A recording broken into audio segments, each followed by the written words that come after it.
আজ সকালে আমার বন্ধুর হোয়াটসঅ্যাপে কোনো একটা আননোন নাম্বার থেকে হঠাৎ করেই একটা ব্লারি ইমেজ আসে, আর ইমেজের তলায় লেখা ছিল এখানে একটা সারপ্রাইজ রয়েছে।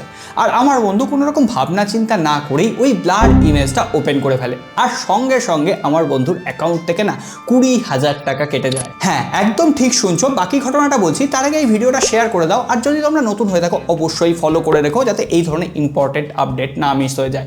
নতুন এক ধরনের স্ক্যাম চালু হয়েছে, সেই স্ক্যামটার নাম দেওয়া হয়েছে হোয়াটসঅ্যাপ ব্লারি ইমেজ স্ক্যাম। এক্ষেত্রে কোনো একজন আননোন পারসন হঠাৎ করেই একটা ব্লারি ইমেজ তোমাকে সেন্ড করবে, আর সেক্ষেত্রে তোমরাও একটু ঘাবড়ে যাবে, একটু কিউরিওসিটি বসে ওই ব্লার ইমেজে যখনই ক্লিক করবে তখনই বিভিন্ন ধরনের ম্যালিসিয়াস অ্যাক্টিভিটি তোমার ফোনে চালু হয়ে যাবে।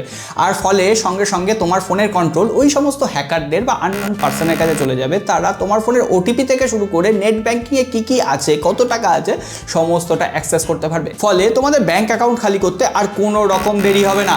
এর জন্য তোমরা হোয়াটসঅ্যাপে যাতে অটো ডাউনলোড মিডিয়া অপশানটা অফ থাকে সেটার উপর খেয়াল রাখতে পারো। আর দ্বিতীয়ত, যদি আননোন নাম্বার থেকে তোমার কাছে কোনো রকম ছবি বা ইমেজ আসে সেটাকে কখনোই আগে ওপেন করবে না। আগে তার আইডেন্টিটি যাচাই করবে, তারপরে হোয়াটসঅ্যাপ খুলবে না বন্ধ করবে বা ব্লক করবে, এই সিদ্ধান্ত সম্পূর্ণ তোমাদের। তবে হ্যাঁ, এই গুরুত্বপূর্ণ ভিডিওটা তোমার পরিচিতদের সাথে শেয়ার করতে ভুলো না, যাতে তারাও একটু সাবধান হয়ে যেতে পারে।